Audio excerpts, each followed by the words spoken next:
All right, let's look at getting into some FX rate calculations here. And I had mentioned this earlier. I thought important to mention it sooner than later, but let's be more formal about it now. We've expressed the currencies in the form of A over B, B being the base, A being the price currency. And it's also, if A over B is a direct quote, it's also D over F, where the price currency is the domestic currency, the base currency is the foreign currency. That's for a direct quote. So a CAD.US, for instance, direct quote 133. An indirect quote just inverts it. It's B over A. In other words, instead of D over F, it's F over D. The foreign currency is in the numerator, the domestic currency in the denominator. That's an indirect quote. So CAD-US is a direct quote. US over CAD is an indirect quote. How do we get it? We just invert the price. If this is 1.33, the indirect quote is 1 over 1.33 or 0.7519. We'll do a little bit more work on this later on. Let's look at some quote conventions. Euro, yen, pound, the Canadian, the Aussie, New Zealand, the Swiss franc. They all have different names. Euro, dollar, yen, sterling, loonie, Aussie, Kiwi, Swissy. By the way, do you know why we call the Canadian dollar the loonie? If you're North American, Canadian or American, you probably know this, but if you're European, you might not quite know this. We have no paper money below the $5 bill. So our coins, we have a $1 coin and a $2 coin. Well, on the front of the $1 coin is a bird called a loon. So it's called a loonie. And when we released the $2 coin, somebody thought, well, wouldn't it be funny to call it a toonie? So we have loonies and toonies. That's our ones and twos. When we talk about these are just quote conventions. So if somebody quotes the euro, it says, what's the price of the euro? They really mean the exchange rate between the US and the euro. So somebody says, what's sterling trading at? That's the pound against the US. Dollar yen means it's the yen against the dollar. The loonie. So if we want to quote for the loonie, we're not saying that doesn't actually refer to the Canadian dollar standing on its own. The loonie is actually a quote convention that refers to the exchange rate between Canada and the U.S. You'll notice something here. U.S. The major pairs are pretty much all traded against the U.S. dollar.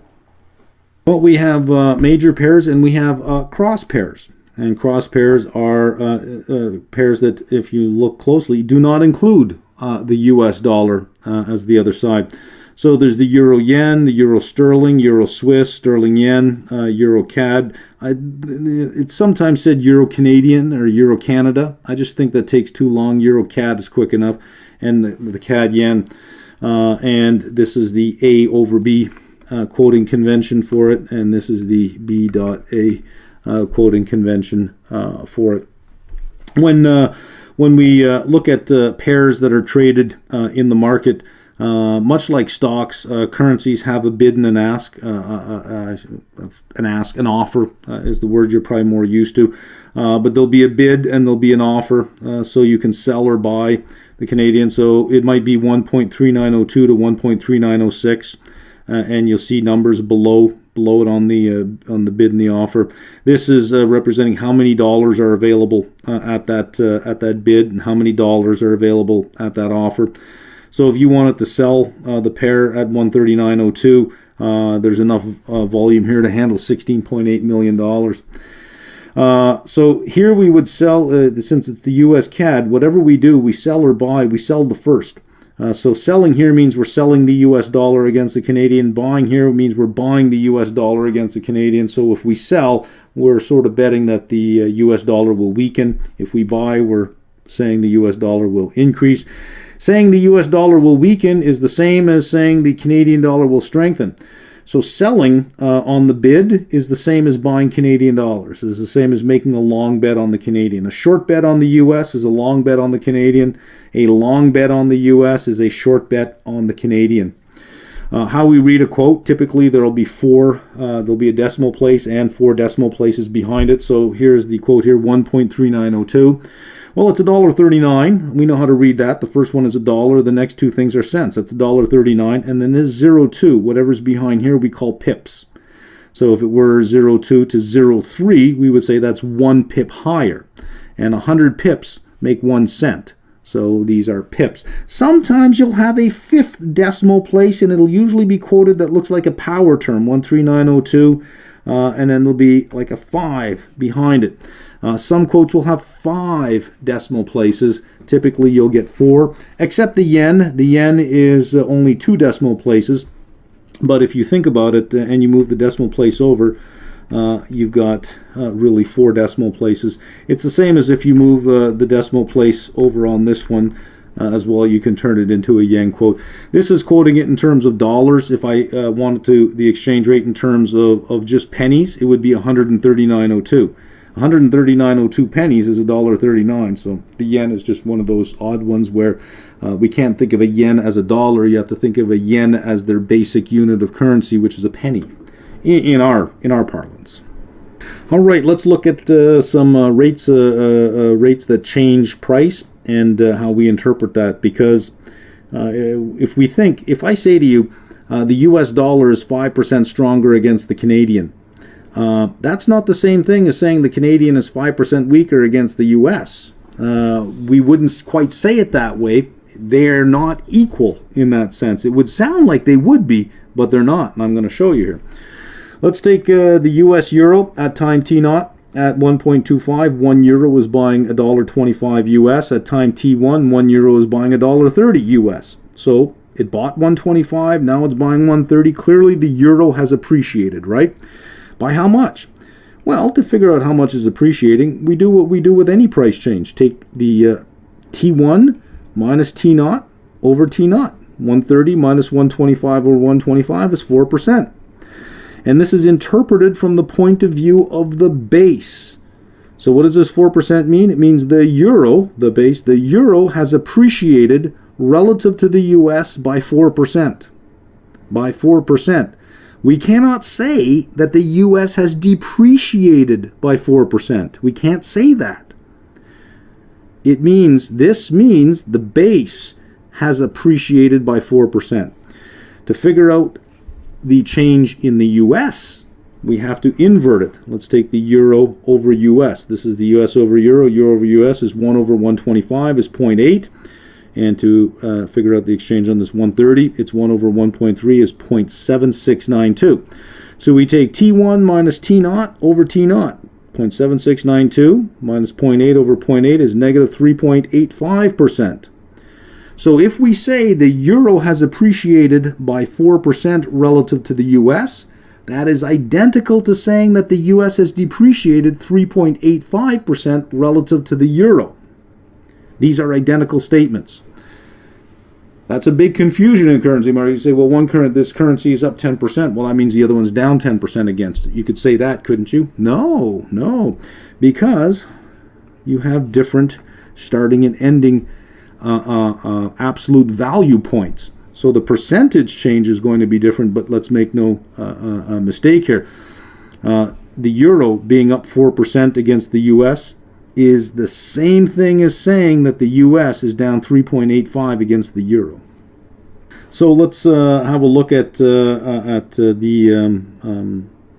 US.CAD and the CAD.US at the same rate. So US.CAD 139. So if we're looking in the market for the US.CAD, we might see a bid at 13898 and an offer at 13902. The mid price of the bid and offer is 1.39. If we invert it, CAD.US, it's 1 over 1.39 or 0.7194. So in the market, we might see a bid and an offer. The bid is on this side now. On a direct quote, you'll have your bids and your asks. On an indirect quote, you'll have your asks and your bids. They'll just be reversed. When I use the word ask, it's the same as the word offer, by the way. It's the same as the word offer. So if you're used to bid and offer, then that's what this is. The ask is just another word for the offer. In other words, what do you want for this? Well, I'm asking $50. The other way of saying, well, I'm offering it for sale for $50, or I'm asking $50, right? So here you might have a bid of 7192 to 7196 on the offer, and the midpoint is 7194. So how it works is like this. As this exchange rate rises, as the US Canadian rises, this one drops. So as the offer rises, the offer over here falls. And the difference between these two, why I would choose this one or this one, is quite simple. It is my payoff. What do I want to be paid in? What is the currency I want to end up with? If I want to end up with Canadian dollars, this is the rate that I'm concerned with. If I want to end up with US dollars, this is the rate that I'm concerned with. Now, my profit in Canadian dollars converted at the spot exchange rate will be equal to my loss in US dollars. Remember, if this increases and this decreases, right? They're opposite of each other. So just to make sure that you have this right, this is a conventional quote in the market. If you look in the market for the exchange rate between the US and Canada, it tends to be quoted this way. And in every currency trading thing, there's a little arrow at the top that looks like this. If you click on that, it'll turn it into this. But you must click on it to turn it into this. This is not a standard quote. This is the standard one offered on pretty much all platforms that you deal with, is this direct quote. If you need it this way, you can invert it and you can go ahead and trade it. Well, with that long one behind us, I think we can pick up the speed here. Describe exchange rate regimes and explain the effects of exchange rates on countries' international trade and capital flows. Nice, easy word here. This is a descriptive learning objective.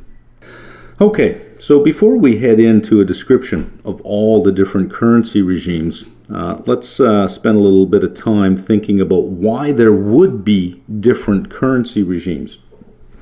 Here is just a general fact about currencies. Exchange rates will affect capital flows and trades. If you're in a country whose currency is very, very strong, imports are really cheap. But if your currency is really weak, imports are really expensive, but your exports are really cheap. So depending on where the exchange rate gets to determines whether or not your country can have a trade surplus or a trade deficit. And if you have a trade surplus, your country has extra money to invest, well, that capital finds its way somewhere, right? There are the capital flows.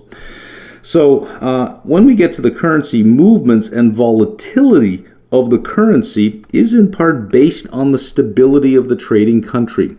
The more volatile the economic environment is within a particular country, the more volatile the exchange rate will be, which adds uncertainty to capital flows and trade.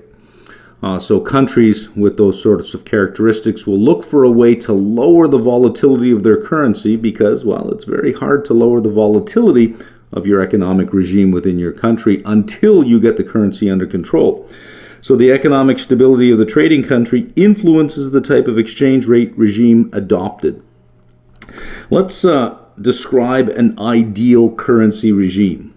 Because if there are all these different currency regimes, if we can say, well, one is the best, one is the ideal, why doesn't everyone just adopt that? So let's describe what the ideal one is, and we'll see what the problem here is. It would have three properties. Number one, the rate between any two countries would be credibly fixed. This eliminates uncertainty. So now companies and countries can focus just on trading what they need to trade without having to worry about the value of their currency. And if they don't have to worry about the value of the currency, they don't have to worry about trade surpluses, trade deficits. They would trade what they need to trade and it would be optimal. All currencies would be freely convertible, which means you can exchange your currency for any other currency on the planet.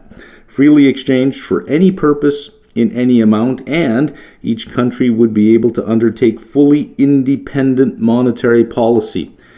There's a problem. You can't have all three. If you have 1 and 2, you cannot have 3. 1 and 2 negates 3. If you follow independent monetary policy, it is going to negate either number 1 or number 2. If you have a policy of saying, well, we're going to raise interest rates because we want to control inflation, higher interest rates means a higher return on your country's bonds. That means money would flow into your country, and if money flows into your country, it pushes up the exchange rate. Well, you don't have a credibly fixed exchange rate any longer.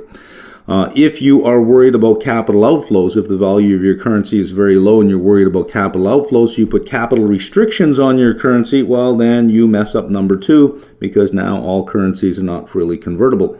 You can't have all 3, which means you cannot have an ideal currency regime. We have to adopt a currency regime that is good enough for what we want to get done.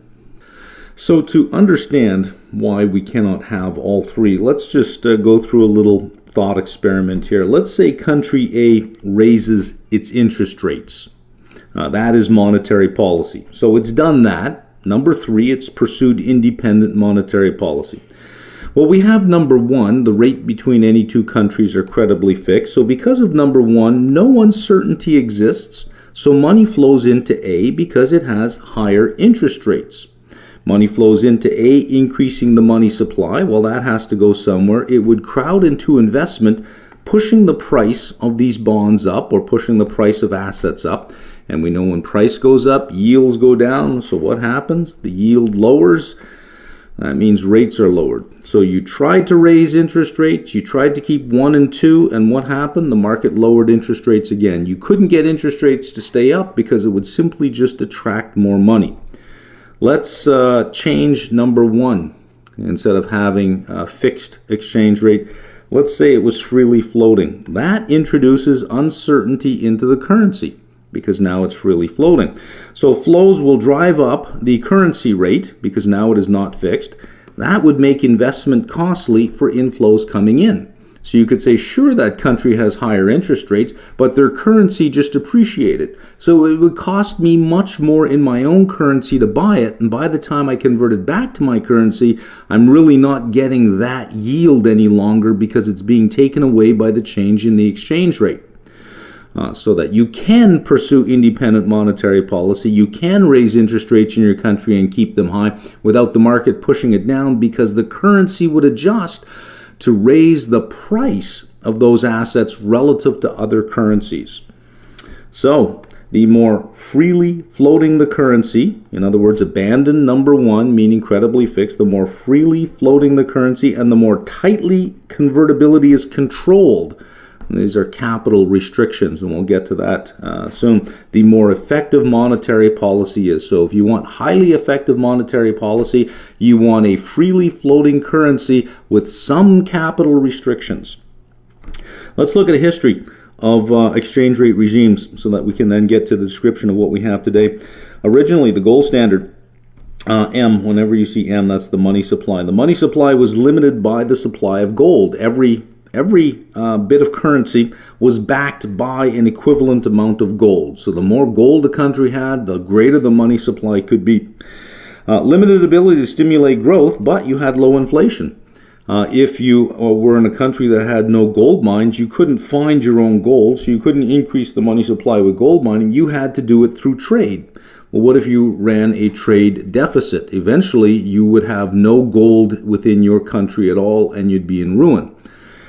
Bretton Woods, a system of fixed parities for exchange rates with periodic realignments once trade imbalances built up. So this allowed for money supply to grow without the existence of gold, but because of that, you had a buildup of inflation. And this was in the 30s, 1930s, lasted all the way to about mid-70s. 73 was the Smithsonian Agreement.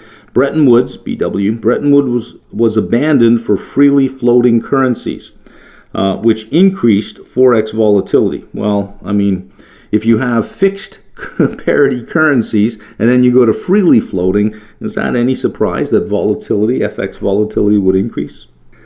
The ERM, European Exchange Rate Mechanism. European currencies were allowed to fluctuate within a narrow band called the snake. So there was this, it didn't happen over time, but let's take a timeline, and you had every currency had to get within a band, and the band was wide and it narrowed over time.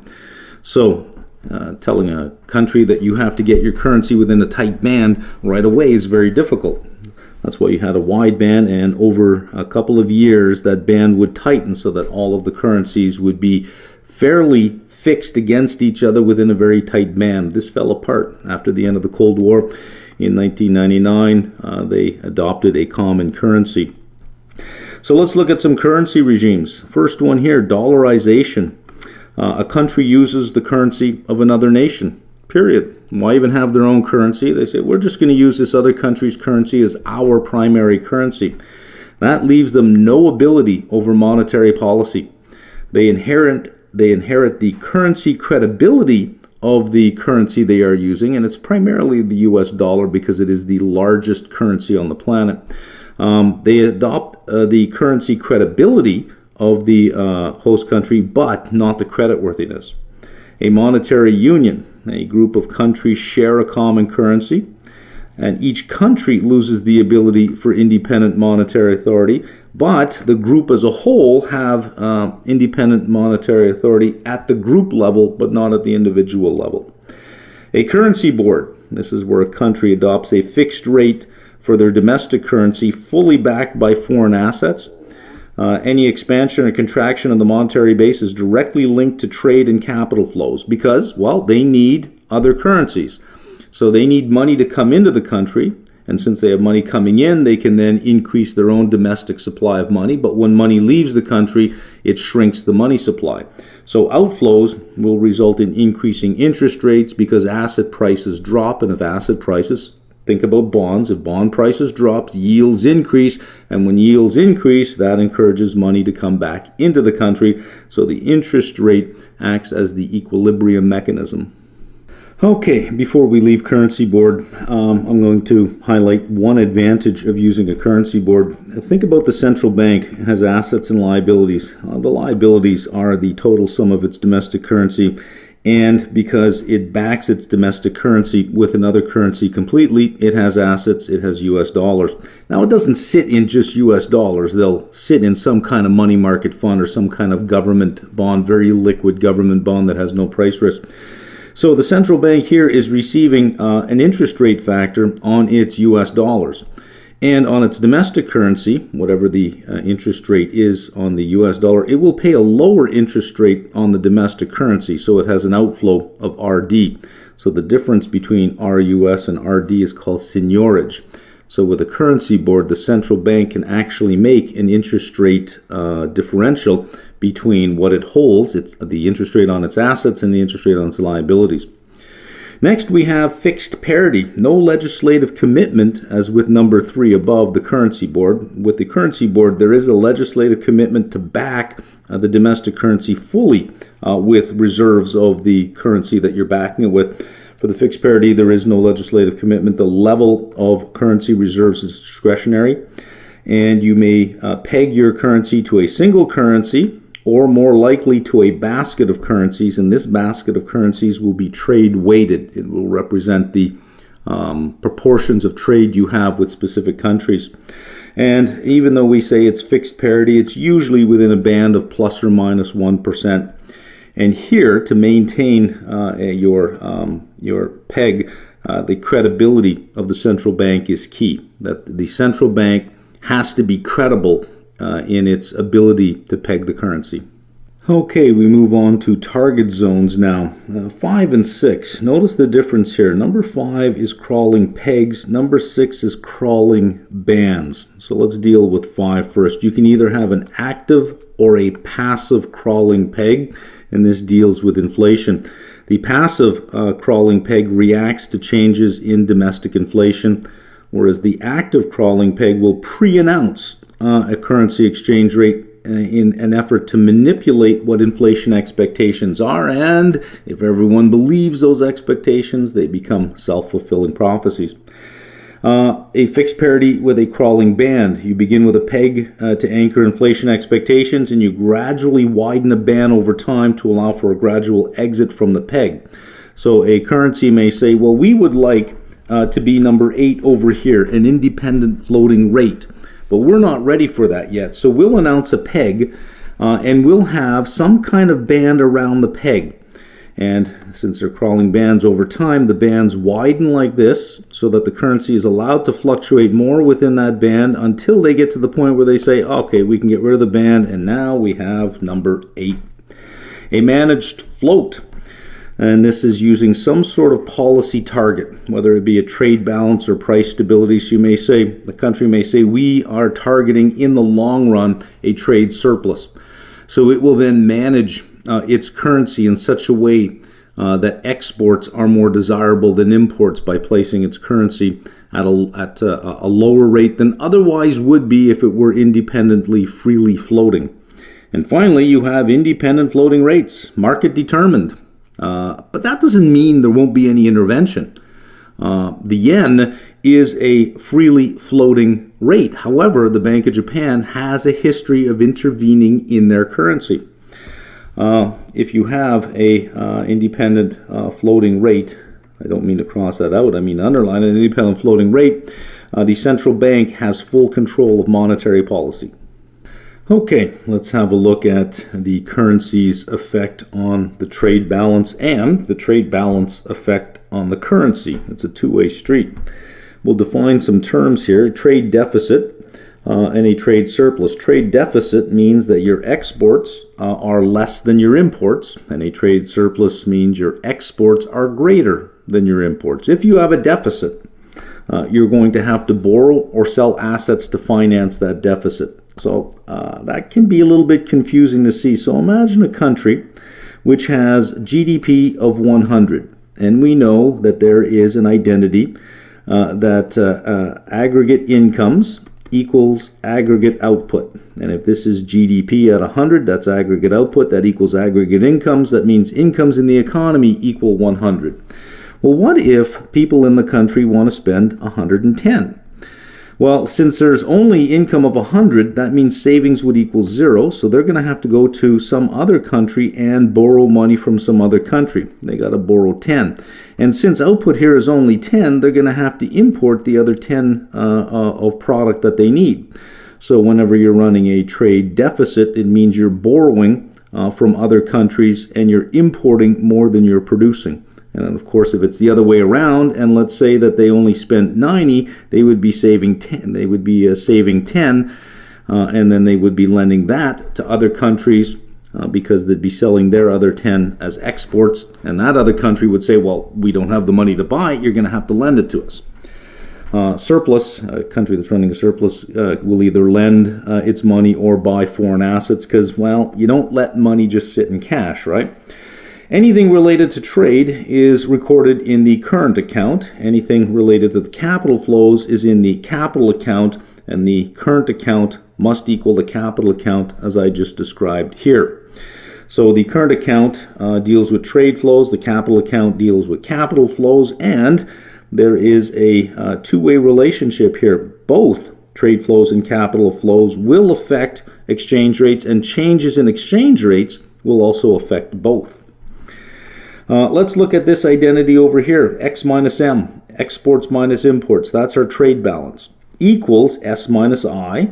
This is savings minus investment. This is net savings from households and businesses, net savings. And then you have the government over here, tax revenue minus government spending. This is the fiscal balance. So if we are running a trade surplus, the country has some extra money.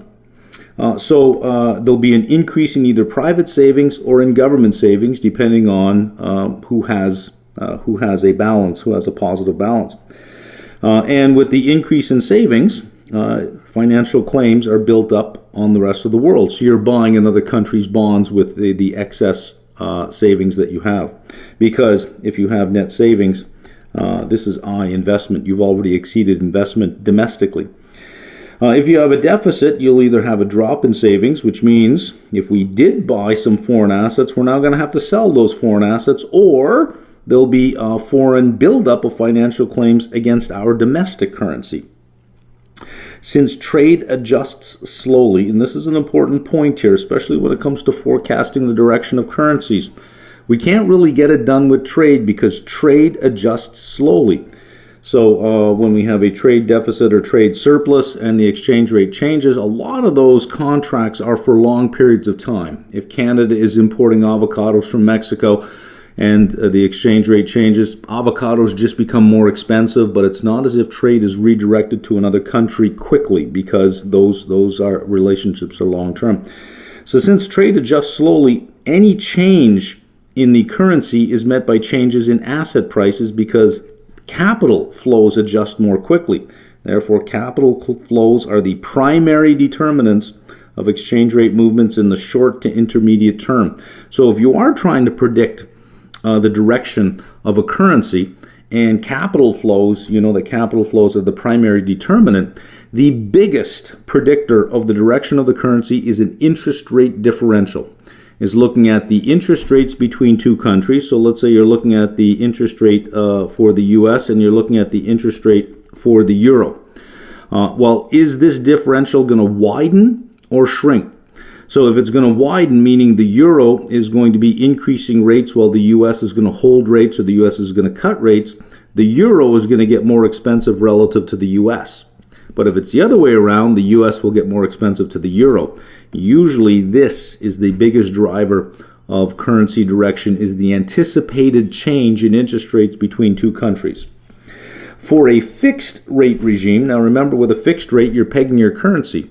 So if there are inflows into your country and pushing up the price of the currency, you must sell your currency and buy foreign reserves to maintain that peg, and you must do the opposite of money is flowing out. So what's going to happen is the money supply increases or the money supply decreases, which will change the interest rate.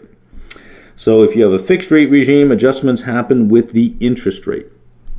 Describe common objectives of capital restrictions imposed by governments. Again, just a descriptive LOS, and we can get this done in one screen. So when we speak about capital restrictions, this can be both for money leaving the country and money entering the country. So it's both inward and outward. And a capital restriction is any policy designed to limit or redirect capital flows. Typically used to meet policy objectives, whatever they happen to be. It could be for a level of employment. They want to protect employment in a particular sector, so they'll restrict foreign direct investment in that sector, or they'll restrict capital coming into that sector. Regional development, perhaps they want to promote regional development, so they have a policy of promoting foreign direct investment in a particular geographical area for a particular for a particular purpose, because there might not be enough domestic interest in getting that done. They may restrict capital inflows on national security reasons. So let's look at a few restrictions on inward flows and on outward flows. For inward, limit how much can be invested. Perhaps a maximum proportion of foreign ownership of any company. Restrict or limit investment in certain industries. The U.S. does this in the defense industry. There's a limitation on foreign direct ownership of domestic companies in the defense industry. Prevent hot money flows, but perhaps not foreign direct investment. Hot money flows is money flows into a country with a very high interest rate and pushes the currency up, which makes their exports uncompetitive. And when interest rates are cut, that money leaves very quickly. So it adds a lot of volatility to the currency. So some countries will limit inflows to protect their domestic financial markets, but if it's for foreign direct investment, they allow that because money in foreign direct investment doesn't just flee the country very quickly when interest rates change. Outward, limits on repatriation of capital or income. So you're in country A, you have a subsidiary in country B, and it does business in country B, and it builds up some profits, and you think, well, let's bring those profits back home. There could be a limit on the repatriation of that capital or income. Some countries have this already. If you're in financial markets, you can buy a stock of a company in another country. If it pays a dividend, if that dividend has to leave the country, either it can't leave the country or it's taxed. There is a withholding tax, which is the most common form of a limitation on a repatriation. Restrict or limit outflows of wealth. So you live in a particular country and you say, you know what, I'm leaving this country. And the host country could say, you're free to leave, but you can't take your wealth with you. Or if you are going to take your wealth with you, even though it's your after-tax wealth, there's a 50% tax on all money leaving the country. One last kick at the can, right? Prevent capital flight. So if capital can't leave a country, it has no choice but to invest itself in that country, results in the purchase of domestic assets. And all of these facilitate the taxation of wealth and income because, well, if it can't leave the borders, you get to tax it.